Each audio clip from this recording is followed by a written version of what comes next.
سورۃ الحدید آیت نمبر 25، اس ایک آیت سے انسان امام حسین کے مقصد کو سمجھ سکتا ہے، ایسا سمجھ سکتا ہے کہ کوئی دوسرا اپنا یا غیر اس کی سمجھ کو متاثر نہ کر سکے۔ کیا فرمایا؟ لقد ارسلنا رسلنا بالبینات، بے شک ہم نے اپنے رسولوں کو بھیجا بینات، معجزات دے کر، وانزلنا معهم الکتاب، اور ان کے ساتھ ہم نے کتاب نازل کی، والمیزان، اور ترازو، پرکھنے کا سسٹم، تولنے کا سسٹم۔ کس لیے سارے کے سارے رسول بھیجے گئے؟ لِيَقُومَ النَّاسُ بِالْقِسْطِ،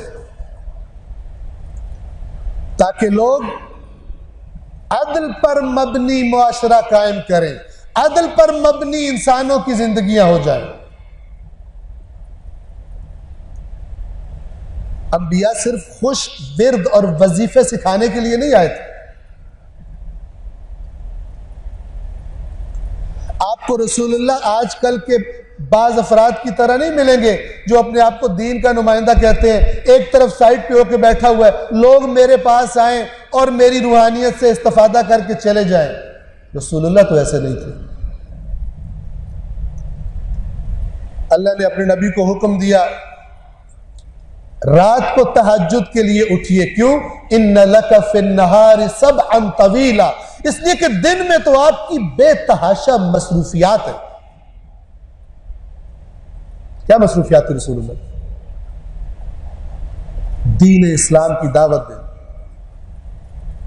انفرادی طور پر بھی، اجتماعی طور پر بھی، ساری بھاگ دوڑ۔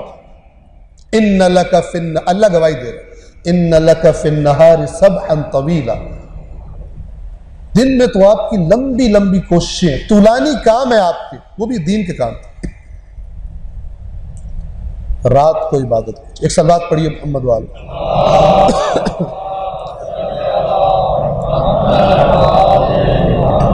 یہ زحمتیں کس لیے؟ ایک سسٹم کا نام اسلام ہے۔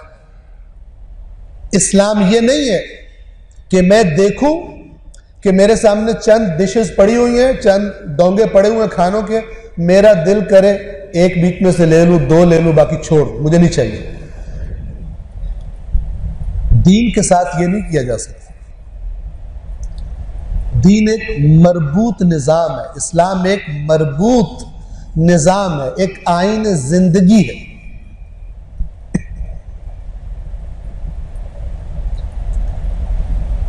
جب تمام انبیاء کے بھیجے جانے کا مقصد قیام عدل ہے، تو پھر جو ہم بچپن سے سنتے آتے ہیں کہ سارے نبیوں کی محنت بچائی حسین نے، تو حسین کا مقصد کیا ہوگا؟ حسین دیکھ رہے ہیں کہ وہ انبیاء کے آنے کا مقصد خطرے میں، اور گزشتہ ہر نبی کے زمانے سے بڑا خطرہ ہے۔ کیوں؟